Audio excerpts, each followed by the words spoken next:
Let's talk a little bit about immigration. Amendment right. Let's talk about that immigration thing, though. I mean, I don't want to. We'll get to Second Amendment. Trust me. Yeah. But I want to talk about that because you have mentioned that you want to defend the Second Amendment in part because you believe we should be able to defend ourselves against immigrants coming to the country. Against anything that threatens to harm us. Right. That's what the Second Amendment is for. Against our government. Let's talk about the immigration part of it. Against anything. Is there a specific because that's a huge threat in America. Is there a specific anything? Is there a specific threat from coming from the southern border that you believe requires Americans to take arms and go to the border with them to defend the country? I don't know if either of you have. I've been to the border several times. I've been with our ICE agents. I've spent a considerable amount of time with both groups. When they say we don't know who's coming across our border and we see people from 78 nations in the last couple of months that have come over here and we have a porous border, I'm not saying defend yourself because immigrants are bad. I'm saying when we don't know who's coming across our border, that is a threat to our national security. And so Democrats want to turn that into it's anti-migrant, you don't like brown people. No. I don't like anyone coming to my country. I don't know who they are. And when you have an unenforced border, that is what happens. Right. So I'm not. So let me just interject here. Listen, Second Amendment rights. We're allowed to have our guns. We're allowed to keep them. We're allowed to have them. No question about it. People like Ana Kasparian, the progressives, and others, moderates, liberals, leftists, want to do whatever they can to limit our ability to have those. When you're talking on some of these border states, who are you going to call? Ghostbusters. Who are you going to call? The police. How long is it going to take for the police to arrive? You've got huge swaths of land over there where people are just living, in areas, rural areas that are so far away from the police. They need something to defend themselves. So the talking point from Ana and her ilk are that, you just want to have guns so you can just, shoot at immigrants and do this and do that. And Tomi is saying that's not true. Again, the hyperbole is coming from Ana's side, not from Tomi's side. She's just basically saying we have a right to defend ourselves because the government isn't doing anything to stem the tide of illegal immigrants who are coming across the border, many of whom are in gangs, many of whom are part of the cartel, many of whom will be willing to do just absolutely evil, atrocious things to get what they want. And we have to be able to defend and protect ourselves, no matter who they are, whether they're white, brown, black, green, yellow, purple, whatever color, whatever nationality. I'm not going to sit here and accuse you of being racist because you want a secure border, but let's talk about whether or not, why are we not able to have an immigration policy? I would argue that part of that comes from the fact that both sides are coming at each other so hard and perhaps not listening too much. Let's talk specifically about how to fix the immigration problem. You recognize there's a problem. I can't put words in your mouth, but I think most of us recognize that immigration isn't quite working in this country the way that it should. What is the solution in your mind, Tomi? Like, how do you, not just what are the problems, but how do we fix them? Well, the first solution is to build a wall. And it's not because I'm a Trumpian. It's not because Donald Trump said it and I believe it. It's because I've spent time with the men and women of Border Patrol, and when the people that are out there on the front lines day in and day out say, if we had a physical barrier, our jobs would be much easier. We could dedicate resources other places. We need a physical barrier. And then for the Democrats to say, no, it's a manufactured crisis. The Border Patrol agents that do this for a living, they don't really know what they're talking about. Walls, we don't need walls. That's not going to solve the problem. You're completely dismissing people that do this for a living. These people are Republicans, these people are Democrats, these people, some don't care about politics, 50% Hispanic, Latino who are serving in Border Patrol, and they say, we need a barrier, we need a wall. Every single one of them I talk to. So to say that doesn't work, you're saying these people don't know what the hell they're talking about. So I think...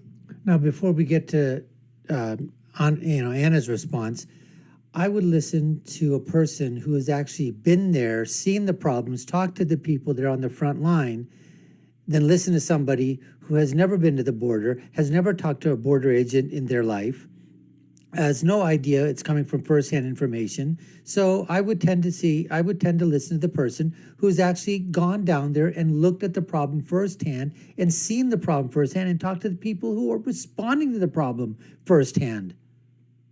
Solutions are incredibly important, and I think that the left has been mischaracterized. This whole notion of open borders is not something that's, a widespread idea that's accepted by people on the left. But I will say that part of the problem is that we always focus on what we can do, what kind of Band-Aid we can use to solve a giant gushing wound. And so, yes, there has been a migrant crisis, but we never ask, what caused this migrant crisis? Why is there so much crime, in the Northern Triangle? And first, I just have to interject and stop this. Who gives a damn, why there's crime in the Northern freaking Triangle? It's not our job to find out what the problems are in other countries. It's our job, Anna, to find the problems that are in our country with our people and find our solutions to our problems. Once we do that, then we can figure out, what the hell is going on in the freaking Northern Triangle? Do we have to find out what the problem is in sub-Saharan Africa? Do we have to find out what the problem is in Calcutta, in New Delhi, in India? Do we have to find out what the problem is in Pakistan, in the Middle East, and solve those problems? We've been very poor problem solvers for the world. In many instances, and just in the big instances, we've solved the problems, but in these smaller ones, we've been terrible.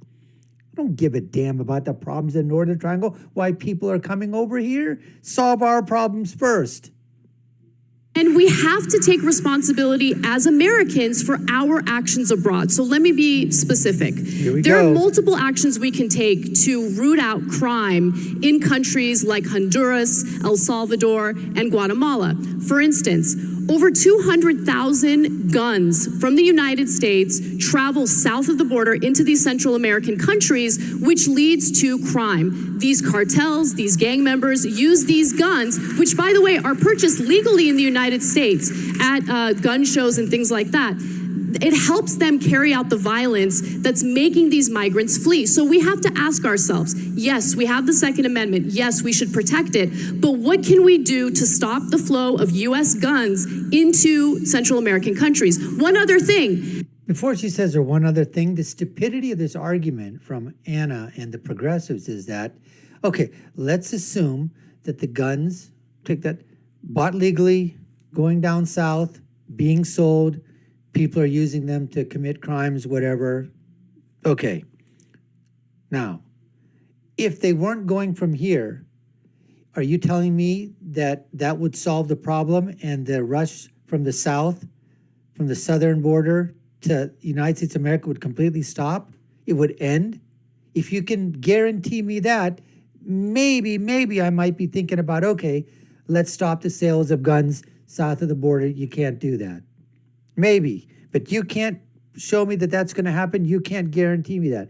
And if it's not coming from here, it would be coming from other places. They would have suppliers from other regions, other people, and the same thing would happen, and they would still flee because it's geographical. It has nothing to do with the freaking guns. Get your head on straight, for crying out loud. Our drug war has also fueled violence in these countries. So it's not enough to say, we're just going to build a wall and be done with it. No, you have to stop the Unfortunately, it's not hemorrhaging. going to work. You got to stop the hemorrhaging. Because the majority of undocumented immigrants came here by flying in. Let me ask. So Let me ask this, and Tomi and I have worked together before. She knows I am progressive, but I do my best to be fair, so I'll admit my bias here. Is there an argument that I know that as liberals, as progressives, myself included, we often say that, this wall would be a horrible message to send to our southern neighbors. It would send a message that amounted to discrimination based on race. I mean, that ship has sailed. But if we try to extract that, let me just ask for devil's advocate's purpose, is there not a world in where both the problems that you're talking about and the problems you're talking about could not be addressed at the same time? Is it worth it for Democrats to continue to oppose the wall specifically based on that? It almost sounds as if though a wall might be a Band-Aid, arguably, but a Band-Aid in place while these other issues are addressed. Is it worth it for Democrats to continue to fight against the wall specifically, or could it be a part of a larger solution? Well, I think that Democrats and their messaging on the wall has been a failure. And the reason why I say that is because they are not doing a good job discussing the complexity of immigration and why there's a flow of migrants. Instead, they're focusing on the discrimination angle, they're focusing on the bigotry angle, and I get that.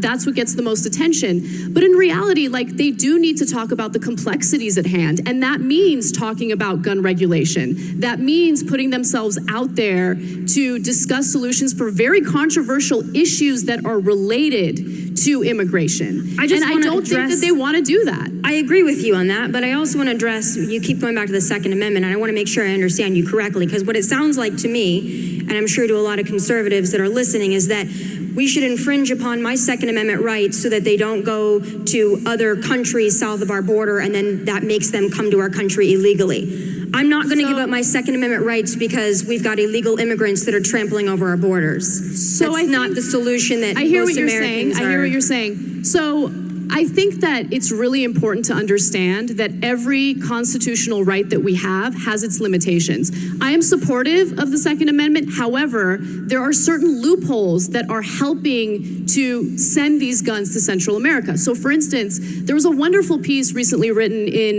The New Yorker that talked about a Floridian, a gentleman named Mr. Crumpler, I forget his first name, but he was buying a giant amount of guns at these gun shows, right? So you can go to a gun show, there's really no regulation, you could purchase as many guns as you want. And he was selling it to individuals from Honduras. And then he started realizing, they keep wanting AR-15s, they want specific types of guns. Who are these people? What are they doing with the guns? And finally, he ended up working with the feds because he realized he was helping fuel the violence in these countries where all these migrants are fleeing. And so it's a very simple issue. Just close the gun show loophole. That doesn't infringe on your rights. But do you can realize still purchase that your gun. if you buy your gun from a firearms dealer, you still have to go through the background check? You realize that, right? That you I do, but I'm not talking about buying it from a dealer. And even in the case of buying your gun at a dealer where you do a background check, there are loopholes to that process as well. So one of the ways that Dylan Roof was able to purchase a gun was, the FBI literally has 3 days to do the background check. He went right before a 3-day weekend, right? There was a federal holiday. And so the FBI didn't get back to the private seller in time. And at that point, the private seller, without doing a background check or having the FBI doing the background check, can just sell the gun, right? So that's the reason why I'm saying you can still have access to your Second Amendment rights, to your guns, but there are certain laws that just make sense, certain loopholes that we should cut or get rid of in order to ensure that guns don't end up in the wrong hands. And we can have those conversations. But when you have people like candidates from your party saying we're going to confiscate your guns, we're going to send the police to knock on your door and confiscate your guns, that's problematic. But before we get into the full Second Amendment thing, I do want to go back to immigration, because you talked about some of the problems and how we're not addressing the problems and we're not providing solutions. I think the wall is a solution. I don't think that's the only solution. We need to change our asylum laws so that people that are actually seeking asylum are able to see those judges in a timely manner, and they're not right now, because anybody is coming across the border, which, by the way, you're not claiming asylum if you come into this country illegally and then raise your hands and say, I'm claiming asylum. You claim asylum at a port of entry. That is not the case. So what do we do when when Border Patrol agents are literally blocking ports of entry to prevent them from coming in legally? What do we do? Because that's the thing. Trump has gone out of his way to do away with legal means to claim asylum. And so, That is not true. I don't know what your family values That is are, not but my true. family values are, if my family is in jeopardy, if their lives are at risk, I will do anything and everything to get them to safety. Let's let Tomi have a chance to respond to that too. I'd like to be able to finish my full thought here. Okay. So you've got asylum laws, and the people that are actually seeking asylum that have credible fear, they get to have their time in front of a judge. And it turns out, as per Border Patrol, most of those asylum claims are fraudulent, or they are not a credible fear. They're deemed really invalid. And by that time, though, because our immigration because we've been invaded to the extent that we have, with 100,000 people coming over in a month, thank goodness our president and DHS has been able to drop that number, thank goodness, to about 50,000, still too many. But they wait 2 to 5 years to go to their court date. By that time, they have already escaped into the shadows of this nation. They've already had children. They are now essentially living in the shadows as an illegal immigrant. That is a problem. People that are actually have credible fear, they are pushed to the back of the line. And when you say that our president is closing a port of entry, I went to San Diego into that San Ysidro port. I know, but your anecdotal evidence I know, but means nothing. you need to let me talk. What means, if you, but we if need you to let me focus on talk, I could give you more than Let me actually evidence, talk but for a you won't second. let me Hold talk. on, let me talk for 1 second, because I'm going to ask You you. want to finish my thought. So anyways, let's end it here as the cat fight started at the very end. But I would basically have to give this part 2 of the debate. I think I'm going to have to give it to Tomi Lahren over Ana, because all I heard from Ana was Second Amendment, bad. Gun problem. Guns are the problem, not the people. Oh, it's the drugs. It's the problems that, we got to solve the problems of other people's countries and other people's problems. We got to do that. And guns are the big thing. If there were no guns, those countries wouldn't have any problems at all. And that was it. On Tommy's side, she was basically making the point that, no, that's not the issue. It's all these other things that are there. It's people coming in and misusing the asylum laws and coming over the border. They have to be at a port of entry, but no, they're entering in here. Then because their immigration laws are so freaking screwed up, it's nothing that you could have your asylum hearing in 24 or 48 hours or reasonable amount of time. Like she was saying, 2 to 5 years. That's what it's taking. And then by that time, like she said, you've got children already, you're in the shadows, nobody's coming out. So in that regard here, I would probably have to say I think Tomi had a lot more points, at least specificity of what her points were and why they were, other than guns bad, America needs to solve problems abroad, period. That was it. Anyways, folks, we appreciate you taking the time to watch our video. That was part 2 of the Politicon debate between Ana and Tomi. Continue watching our other videos, part 3, 4, and 5 of these Politicon debates and the other ones as well. And we'd like to let you know that you're watching the Dr. Nasser Sheikh Show. I've been your guest host. My name is Dr. Nasser. If you haven't done so already, subscribe to the channel, like, share, and follow us. Hit that notification bell. Comment below. Let me know what you think. Who do you think won? Do you think I'm wrong? I can't be, because I'm always right, which brings me to my final thought, which is when you're right, you're right. And when you're left, well, you guys are wrong. We'll see you again next time, folks. Take care and stay safe.